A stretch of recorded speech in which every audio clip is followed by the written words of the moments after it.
Hello everyone, today I will continue sharing with you the story of Tieu San. I hope you enjoy watching this video. From the day she stepped into her husband's house, Tieu San's life became nothing but a heavy, endless cycle, repeating from the break of dawn until late at night. Every morning, while the entire village was still deep in sleep, she quietly got up. Tieu San lit the stove, kindled the fire, washed the rice, cooked meals, and prepared the family's breakfast. Her thin hands were accustomed to the sting of smoke, her hair and skin always carrying the smell of ash. Outsiders might think she was a gentle and dutiful wife, yet inside that very house, her hard work was never once acknowledged. After a hasty breakfast, Tieu San rushed to the fields. Whatever the season, the work fell on her shoulders, sowing rice, transplanting seedlings, harvesting crops, herding buffalo, or cutting grass. At noon, under the scorching sun, her back drenched with sweat and her hands bleeding from cutting rice, she still gritted her teeth and carried on. Others could pause, chat, and rest, but she dared not slow her pace, fearing she would be scolded. By evening, when the fieldwork was done, she hurried back home.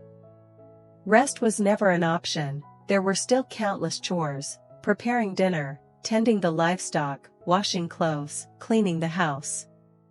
When dinner was served, everyone gathered, while Tieu San often ate last, quietly swallowing a few cold bites of rice only after making sure everyone else was full. What hurt most was that no matter how hard she worked, Tieu San never once received warmth from her husband's family. Not a word of praise, only endless criticism. Even the smallest mistake became a reason for harsh rebuke. Even when she tried her best, her efforts were dismissed as though they never existed. At night, when the household had gone to sleep, Tieu San sat silently by the dying fire. The faint glow lit her calloused hands and cracked skin. Tears rolled down her cheeks in silence, with no one to confide in, no shoulder to lean on. She longed for a word of comfort, a shred of sympathy, but those were dreams too far away. In that large house, loneliness was her only companion. Her husband, from the very beginning, never had affection for her, and over time his violent nature grew clearer. Whenever something displeased him, he shouted, even lashed out with his fists. Some days, after returning from the fields, she would be dragged into the kitchen before she could wipe the sweat off, beaten just because the rice was scorched or the buffalo hadn't been tied properly. Her frail body was covered with bruises, yet she never dared complain. Worse still, he openly humiliated her. In the market and the village, people whispered of his affair with another woman. The rumors were true. Tieu San herself had overheard the cruel words, "He already has a son with her. It's only a matter of time before he leaves his wife." Each time, it felt like her heart was being torn apart, but she could not fight back. As a daughter-in-law, she had no voice, only solitude. The pain deepened because even her own daughter, an innocent child, was not loved. Due to the family's deep-rooted preference for sons, the little girl was treated like an unwanted burden. Her grandparents were cold and sometimes even sneered, "A daughter is useless, keeping her is a waste."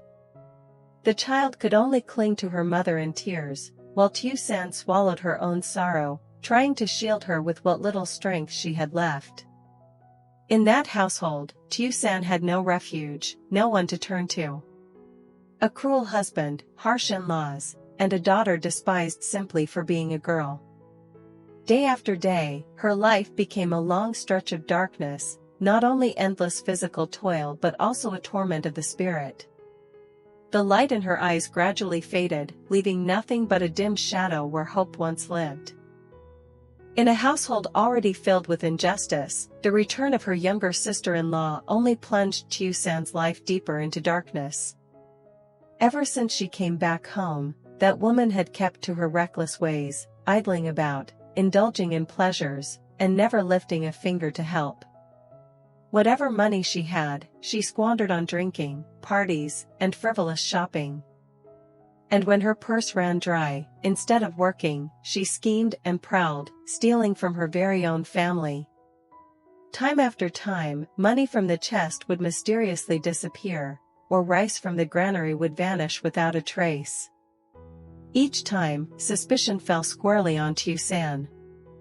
The sister-in-law cleverly planted false evidence, fabricated stories of having seen her sister-in-law sneaking about, then put on a pitiful act, crying and playing the victim to win the sympathy of their mother and elder brother. Tieu San had no way to defend herself, every clue had been staged too carefully. All she could do was endure the accusations and beatings in silence, though she was completely innocent. On another day, while their mother was away, the sister-in-law crept into the bedroom and stole a pair of gold bracelets, dowry heirlooms kept hidden for emergencies. She sold them and squandered the money once again on her empty pleasures. When their mother returned and discovered the loss, her rage fell immediately upon Tieu San. No one cared to hear her explanations. The shouts, the curses, and the sting of a harsh slap knocked her to the ground. Standing aside, the sister-in-law's eyes glittered with triumph, her lips curling into a cold smile, as if everything had unfolded just as she had planned. From then on, whatever fragile dignity Tieu San had was buried. In her in-laws' eyes, she was nothing more than a greedy liar. In her own heart, each passing day felt like an endless unjust sentence, her endurance stretched beyond what any frail woman should bear. Her life became a merciless cycle, working in the fields at dawn, cooking and cleaning until night, suffering baseless scoldings and beatings, and enduring the scornful stares of her husband's family. When night fell and silence filled the house, her pain only grew heavier. In her small, dim room, only her little daughter nestled in her arms. The child was too innocent to understand the injustices surrounding them, but whenever she saw her mother cry, she would wrap her tiny arms around her neck and whisper softly, "Don't cry, Mama." Those tender words only brought more tears to Tieu San's eyes. She knew she had no support but her child, and that this little girl was the only reason she still found the strength to carry on. Though humiliated and broken, Tieu San never dared confide in her own parents or brother. She feared that if they knew, they would be consumed with grief, or worse, conflict would erupt between the two families. Deep down, she chose to shoulder it alone, hoping at least to preserve some peace for her birth family. And so, all her anguish remained buried, surfacing only in the long nights when mother and daughter clung to each other and wept in helplessness. That small room, its flickering lamp, the mother's muffled sobs mingling with her child's steady breath, this became the nightly portrait of Tieu San's life. A portrait painted in shadows, with no space for joy, only endurance and the fragile hope that one day, things might finally change. After some time away, Tieu San's mother-in-law returned. The atmosphere in the house, which had always been cold toward her, now became even more suffocating. News that her son had fathered a child with another woman quickly reached her ears, and while it was heartbreak for Tieu San, the old woman reacted with great delight. In her heart, that joy outweighed everything else.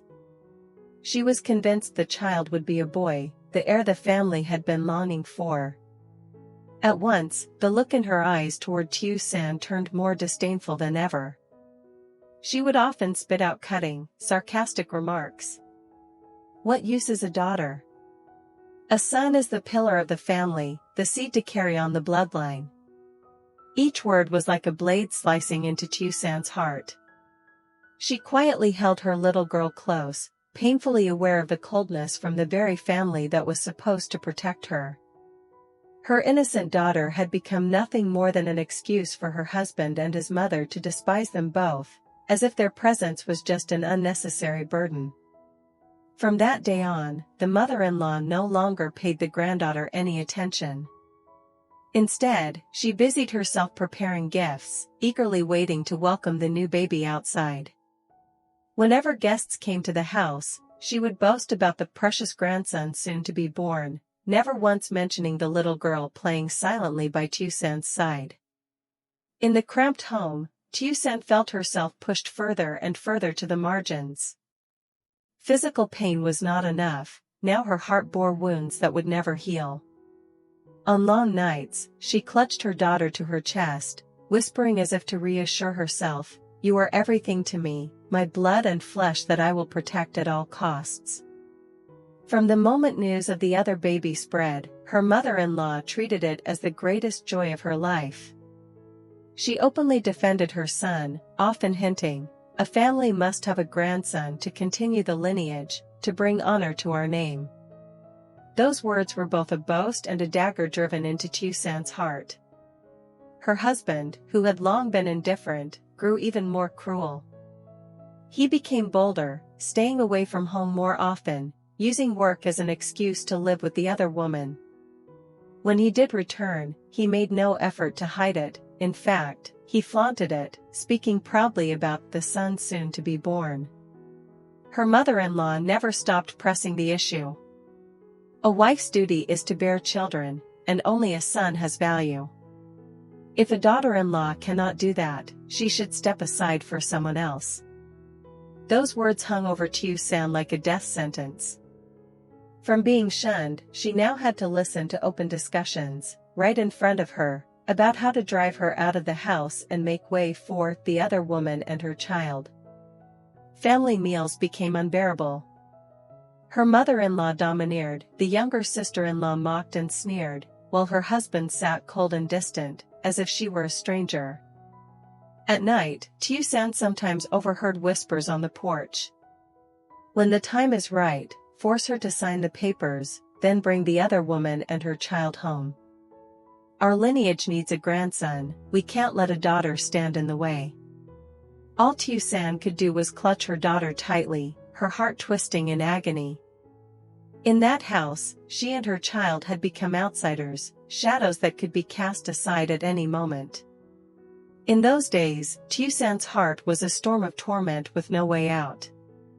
By day, she forced herself to appear normal, working in silence, enduring in silence. But when night fell and the small room sank into stillness, waves of fear and anxiety surged within her. Her mind replayed her mother-in-law's insinuations, the hushed whispers outside the porch, and her husband's cold eyes whenever he spoke of the precious grandson. She knew well that one day the blow would truly come. They would not hesitate to cast her and her daughter aside to welcome the other woman and her child into the family. That thought drove her into panic. If she were thrown out, where would she and her daughter go? Returning to her parents' home, she feared only burdening them further, weighing on her brother's heart. Yet staying meant more contempt, more beatings, and the certainty that her daughter would forever be deemed worthless. On some nights, as she watched her little girl sleeping peacefully, a sorrow tore through her chest. The child was too young to understand, but Tieu San knew that one day she would feel the coldness, carry the shame of being unwanted. She asked herself, as a mother, am I too powerless? By keeping her here, am I only hurting her, letting her grow up in this house of cruelty? Tears flowed endlessly, soaking the pillow. At times, she thought of fleeing, taking her daughter away to seek even the smallest scrap of peace, no matter how hard life might become. Yet the thought always faltered under the weight of fear. Out there, would anyone reach out a helping hand? Did she have the strength to raise her child alone in a world so harsh? And so, each day passed as a battle within her heart, leave to be free, or stay to endure. The torment gnawed at her soul, dimming her once clear eyes until all that remained was a shadowed haze, as if the last glimmer of hope was being swallowed whole by the darkness. That day, the very calamity Tieu San had always dreaded finally struck. One late afternoon, after returning from the fields, she had barely stepped into the yard when loud shouting erupted from inside the house.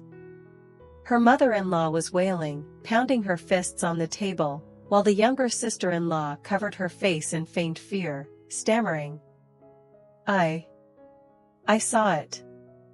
It was sister-in-law who secretly opened the chest and stole mother's gold bracelet. I didn't dare stop her, she threatened me. Those false accusations cut into Tiểu San's heart like a cold blade. Before she could utter a word in her defense, her husband stormed forward, his eyes blazing with fury. You really are a thief. I've endured you for years, and now you even dare steal from my mother. Her mother-in-law joined in, her voice shrill and merciless. A daughter-in-law like you is a disgrace to this family. You couldn't bear a son, and now you've sunk this low. This house will not shelter you any longer. Get out. Tiểu San trembled, clutching her clothes tightly as tears streamed down her cheeks. She turned to see her daughter crying in terror, desperate to say just one word to defend herself, but her throat closed, leaving her voiceless. Every gaze in that house bore down on her with contempt, as if the crime truly belonged to her. Behind her mother, the sister-in-law's lips curled into a fleeting smile of triumph. The trap she had set had finally sprung shut, leaving Tiểu San with no escape. That night, forced to pack her belongings, Tiểu San clutched her daughter in her arms. As the wind howled outside and her heart tightened with every beat, she understood that fate had driven the two of them to the end of the road. The path ahead was nothing but darkness, yet still, she had to keep walking, for her daughter, and for herself. Hello mọi người. Cảm ơn mọi người đã xem hết video của mình nha. Hiện tại đây là 1 phút cuối cùng của video. 1 phút mà mình chia sẻ những suy nghĩ của mình và những lời cảm ơn đến mọi người, và những lời cảm ơn sâu sắc nhất. Cảm ơn mọi người đã ủng hộ kênh của mình trong thời gian qua, và mình hy vọng là những ý kiến đóng góp của mọi người sẽ giúp mình ngày càng cải thiện kênh của mình, ngày càng phát triển hơn, để mình có thể mang đến những câu chuyện hay cho mọi người xem, để nó làm niềm vui cho cuộc sống của mọi người. Thì mình cũng rất là mong là mọi người có thể để lại những nhận xét ở dưới phần bình luận để đóng góp ý kiến cho mình. Và nếu mà mọi người thấy kênh của mình hay thì có thể là chia sẻ đến bạn bè để kênh của mình ngày càng phát triển hơn. Cảm ơn mọi người đã ủng hộ mình, và cảm ơn mọi người đã xem hết video của mình. Xin chào và hẹn gặp lại mọi người nha.